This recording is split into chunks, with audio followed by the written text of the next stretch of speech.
आज जालना शहरातील यशवंत नगर या भागामध्ये राहणाऱ्या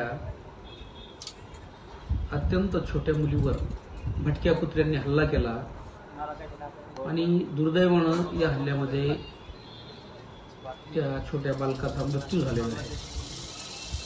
खरं तर जालना शहरामध्ये ती जवळपास ह्या 2-3 महिन्यामधली तिसरी चौथी घटना आहे।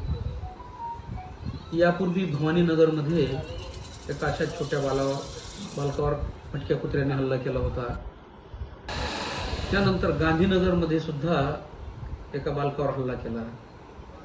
आज यशवंत नगरमधील या बालकावर हल्ला केला। हा प्रश्न या जालना शहरामध्ये अत्यंत गंभीर प्रश्न आहे की भटक्या कुत्र्यांनी अशा लहान लहान मुलावर हल्ला करणे आणि त्यांचा जीव घेणे। आणि म्हणून भवानीनगरमध्ये जेव्हा पहिला हल्ला झाला त्यानंतर मी स्वतः शिवसेनेचे सर्व कार्यकर्ते पदाधिकारी घेऊन महानगरपालिकेवर मोठं आंदोलन केलं होतं आणि मी ही बाब महानगरपालिकेच्या सर्व अधिकाऱ्यांच्या निदर्शनास आणून दिली।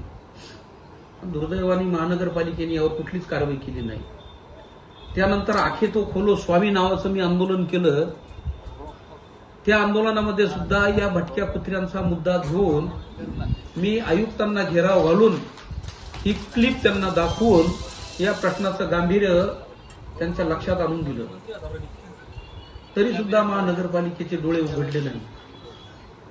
मला असं वाटतं की या शहराला, हे शहरच बेवारच झालेलं आहे। या शहरातल्या सामान्य लोकांचे काय प्रश्न आहेत, त्यांचं सुखदुःख काय आहे याची संवेदना या महानगरपालिकेला नाही आणि म्हणून अशा निरपराधांचे या शहरामध्ये बळी जात आहेत। आणि म्हणून मला असं वाटतं की या प्रकरणावरून आता जे कोणी जबाबदार आहेत त्या अधिकाऱ्यांवर कारवाई होणं गरजेचं आहे। अरे बालकं मरतायत आणि तुम्हाला त्याची काही देणं घेणं नाही।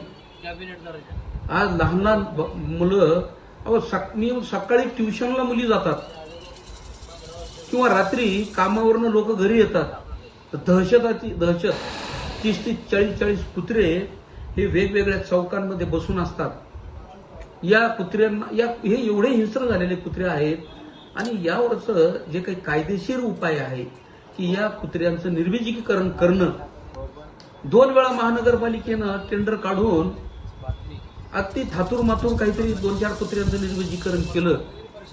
संबंधित कॉन्ट्रॅक्टर बिल उचलून घेऊन पळूनही गेला। म्हणजे महानगरपालिकेतील भ्रष्टाचार, भ्रष्ट मानसिकता याचे परिणाम आज जालना शहरातील जनता भोगत आहे आणि असे निरपराधांचे बळी जात आहेत। म्हणून मी या घटनेचा तीव्र निषेध करून मी मागणी करतो की माननीय जिल्हाधिकारी आणि ज्यांचं सरकार आहे या सर्वांनी या प्रकरणामध्ये गांभीर्यपूर्वक जबाबदार असणाऱ्यांच्या विरोधामध्ये गुन्हे दाखल करावेत आणि त्यांच्यावर कारवाई करावी।